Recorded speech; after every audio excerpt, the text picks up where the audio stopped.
when we are thinking about personalized learning, because again, that is our focus for today, I think this slide is important because without AI, it's a challenge. If you think about historically, and probably a lot of the classrooms that we attended when we were children, there would be one lesson, 20, 30 kids in a classroom, and that one lesson was hopefully going to get the job done for everybody. One book, one textbook, and just hope for the best. But that's really changed over the last couple of decades. And the expectation now and the hope for our teachers and what they want to do is really to meet each individual student where they are. And particularly with students in our special education population or students that have a 504, it's a legal obligation to meet them where they are. And for the first time, AI is really going to be able to help us make that happen. So some of the tools that we're going to highlight today take what would have been used to a very challenging job for a teacher. For instance, let's say you have 3 or 4 different reading levels in one classroom in front of you. That now is something that teachers are able to do because they can use a tool like Diffit that will show you. They can take a reading, one particular topic, and adjust all of those levels. So this here is one of the lists that we like to show off because our teachers at our district have done such a great job in really maximizing AI from the get-go.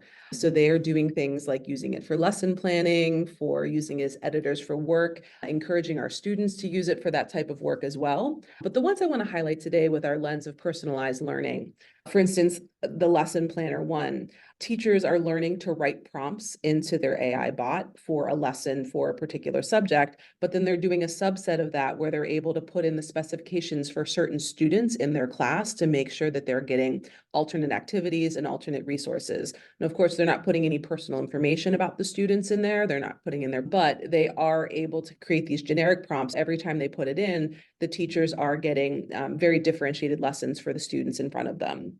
Another one I want to highlight is that content creator. And again, we will show this live in a moment, but for teachers that are trying to create materials and a textbook is a little bit of an obsolete way to approach education. And I think Sam's going to talk about that in a little bit, how our district is approached to that. But the teacher is able to take a standard, an enduring understanding, an acquisition skill, et cetera, put it into some of these AI tools and get original content generated back. When our teachers are doing this, they're very well aware of the idea of bias that Sam mentioned, also the concept of hallucinations, which is where the bot just makes up random information. So they know they need to read and vet the content that the AI is generating. But in most instances, the teachers have been pretty impressed with what the bot is creating, and the teachers are then able to take that and turn it around and use that with their students. Another one is the resource modifier. And again, I'll show you a tool in a moment called Diffit, where we're able to take either a reading or a YouTube video, et cetera, and come up with content and come up with ancillary materials that are catered to different levels. And then finally, and this is one that we definitely want to talk about today, is the feedback generator. This idea of timely and specific feedback is so valuable to our students on their learning journey, particularly as they're developing their writing skills. Again, in the limited hours in a day, one of the best things we can do is assign writing to our students, but to be overcome with that mountain of grading, it makes it challenging. So there are some AI tools that can alleviate that workload for us. So as Sam mentioned a little bit earlier, the top 10 challenges for instructors, we took that list and pulled out the ones that we thought were most connected to the concept of personalized learning. So again, the providing timely feedback to students, adjusting content level to student needs, the cost of instruction materials for students, developing original content course material, and also identifying high quality materials. We do feel that these all connect to this idea of personalized learning. So we're going to take each one of these and show you a tool or give you a little bit more information on that. So I'm going to kick us off here and I'm going to share my screen out. So hopefully you'll be able to see it. And the first tool that I'm going to talk about is Brisk. So Brisk, this is the website. It's briskteaching.com if you're interested in taking a look at it. It is a Chrome extension and you're able to add that on to your browser and you can open it up whenever you are working on providing feedback to students. There are a plethora of toys or tools that Brisk provides. But the one that we're going to focus in today is the feedback one. So what I have here is a copy of a document, and I'm going to go ahead and make a copy. And this is focusing on the Boston Tea Party, a revolutionary act. So if you want to think about this, might be a writing assignment that a student has submitted. And we can go through here. We can see it is a short assignment, again, focusing on the student writing. And this icon down here is my Brisk add-on. It's also up in my toolbar at the top as well. But when I click on this tool, it gives me a couple different options. And the one today that I want to focus on is this box called Giving Feedback. And there are a couple different feedback styles that Brisk provides. One is targeted. It does say the recommended. Google Doc comments aligned to your rubric and standards. The Glow and Grow is another option, and this would be great if students are turning in projects prior to an actual final deadline. So areas of strength and growth and probing questions that maybe they turn those in and you give them feedback on a rough draft that they can then turn around. There is a possibility of uploading a rubric if you want to, specific to your course, and then also next steps, maybe potentially writing and things like that the student needs to work on. But just to show you this in action, I'm going to go ahead and click on targeted. I want their feedback in English for our demo today. I could select standards, I could upload a rubric, I can make a grade level specific, etc. But just I'm going to give you a general overview right now. So when I click Brisket, it is going to, AI is currently reading the document, as you can see, and it is going to add in different comments as it goes along. And that's interesting that it went slightly out of order, but that's okay. We'll let it do its thing. And what it's doing as it's reading is it is, again, creating these comments. And none of them are actually published to the student. So that is one thing, because some of our teachers are comfortable using tools like this. Other teachers are not comfortable with AI generated feedback. The one recommendation for our teachers that are not necessarily comfortable with the AI doing the grading for them, which of course we don't recommend that, but the teacher has the opportunity to read each of these comments and decide if that's something that they want to share with the student or not. For instance, if I come up to the top here and I click on the sentence, I see here the comment that Brisk has made on that particular topic. I can read it, I can change it. If it's something that I feel like the student would benefit from and it aligns with my vision for the assignment, I can click comment. Now that is stored and the student will have access to it. If I click on this one here and I decide that's not something that I want to go after or focus on, I can click cancel and that goes away. So again, it's a great chance for teachers to get an assistance with their grading and decide whether or not if they want to use those particular options. The next tool that I want to show off for you here is called Diffit. And I'm going to go back to my home page here.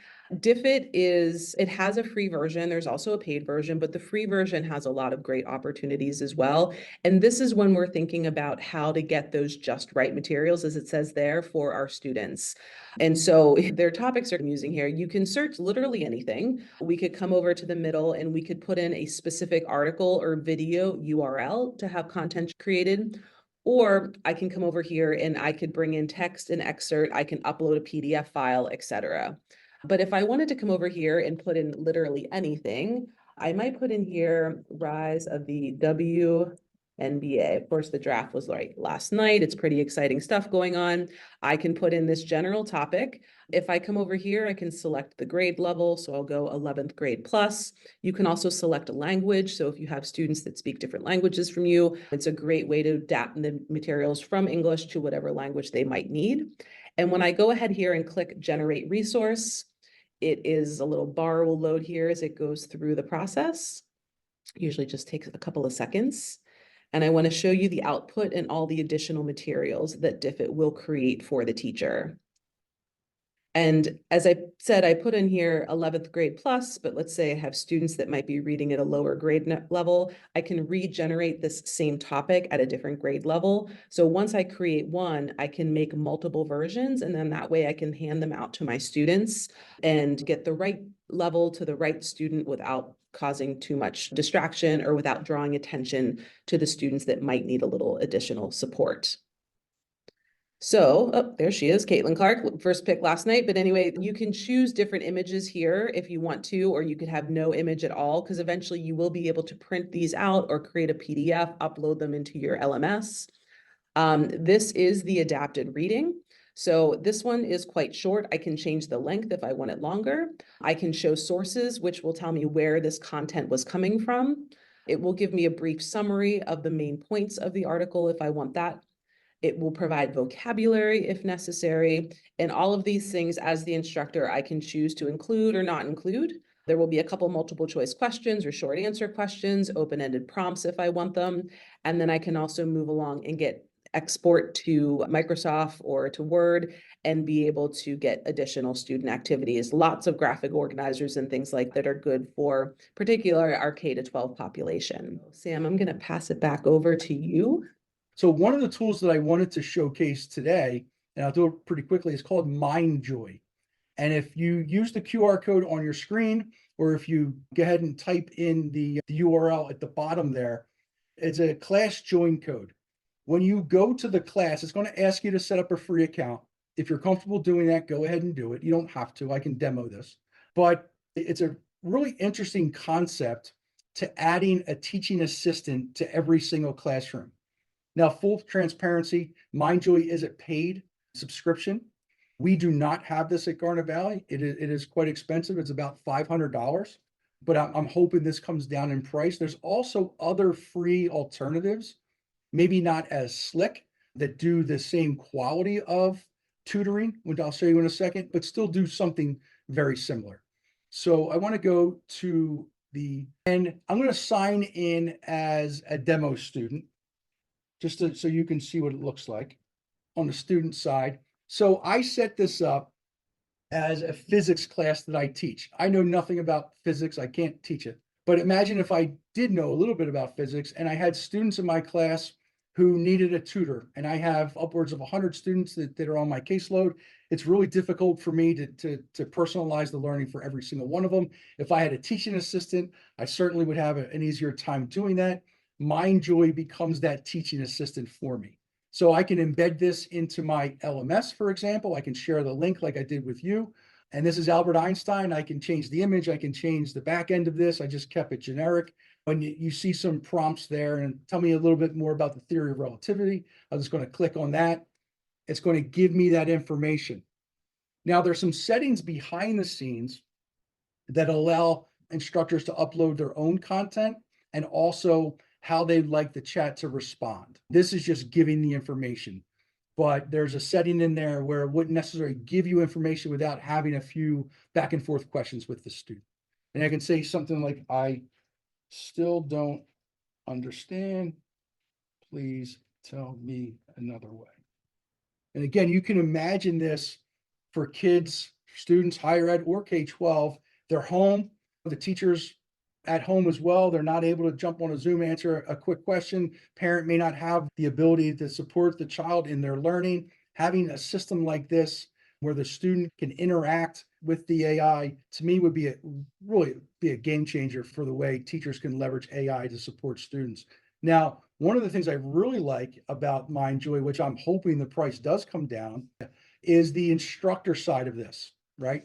Is right now I'm signed in as the instructor. I can set up my own classrooms. I can add different tutors. So if I go to classroom and I click, I have 2 students right now. I have Christine who's in there, and then I use my son as the guinea pig. If I can see what they're doing. So real quick before I do that, I wanted to show you, I'll do this first. So I can see what the sentiment, and then there's tutorials on what these things mean, the learning, the engagement level, things like that. But if I click on Nicholas, I can see what his interactions and questions were. To me, as an instructor, this is really powerful to be able to see the questions the students are asking the AI chatbot in this case. So I can then adjust my instruction to meet the needs of students there. I'm going to bring Christine back. We have one more tool, I think, Christine, to show you related to research. Of some of the top things that are connected to personalized learning, one of those was creating or finding high quality materials. And as I mentioned before, when we're talking about AI, we always want to make sure that we're vetting the output because there are sometimes concerns of bias and hallucination. But to be honest, as they progress and become more powerful, the quality of the output is improving drastically. So this bot is called Perplexity. This is one that we use with our students a lot because the terms of use are for 13 and older. Some of the other ones, like a Google Gemini, for instance, is 18 and up. So this one is one we can use in our high school. And so just like other bots you may have played around with, you can type in a prompt. So I put, what are the top 5 places to see in Philadelphia? So I'm going to go ahead and click on this to have it start generating information. And a couple of reasons why I really love this bot. One, I love the fact that it gives its images. And so you can click on these, you can see them. If students are doing a project, maybe on Philadelphia, they could take some of those images and use it in their slides or whatever they're creating. You can also have videos. So these here, video, Philadelphia Travel Guide, Philadelphia Attractions, these are all curated from the web. There also the opportunity to generate images if you have the Pro. I found the free version of Perplexity to be more than enough. So the answers here that it's giving me are Independence Hall and the Liberty Bell, Reading Terminal Market, living right outside of Philadelphia. I would say these are right on point. It's funny because the top 5 they gave me today are different than the top 5 they gave me yesterday, but that's okay. The other reason that we really love this opportunity or this bot and why we have it connected to high quality information is because it does cite its sources, which is not necessarily the case with some of the other top bots out there. So again, you would have to vet these, as we always tell our students. Just because a website's up doesn't mean it's credible. Viator would be one that I'm familiar with. Reddit, I might want to look at that information a little bit more closely, but it's a great way, and it does provide as well opportunities to dive deeper. I can ask a follow-up question. I can use one of their suggested prompts. The other thing that we really like about Perplexity, and this is where we come in with our student use, is if a student is using a bot to go back and forth to supplement and help out with an assignment, our teachers are asking our students to submit their threads so the teacher can see the interactions the students are having with the bot. And what we're able to do here is come up on the side to share. And when I click on share, I can get a shareable link that the teacher will be able to view. They aren't not able to view my whole history in Perplexity, but they are able to view this particular thread. So I can grab that shareable link, I can copy it, and I can submit it with my project, almost like a new version of a works cited or a bibliography. We're having our students also submit a list of threads when they've used AI to support their learning. Thank you for watching. If you enjoyed this video, be sure to like, comment, and subscribe. To stay up to date about future Ed Talks and other presentations and workshops, be sure to follow us on social media. Links are in the description. To be part of future Ed Talks, please consider joining our PLC. It's as easy as visiting edvative.com and signing up for our weekly newsletter. From there, you'll have access to our educator community that shares best practices, brainstorms solutions to common challenges, and is passionate about building upon each other's ideas. You'll also have numerous opportunities for professional growth. From webinars to workshops to networking events, we'll keep you abreast of all the latest trends and give you the skills to implement them effectively. Again, thank you for watching. And remember, the hardest part about change isn't adopting a new mindset, it's letting go of the old one.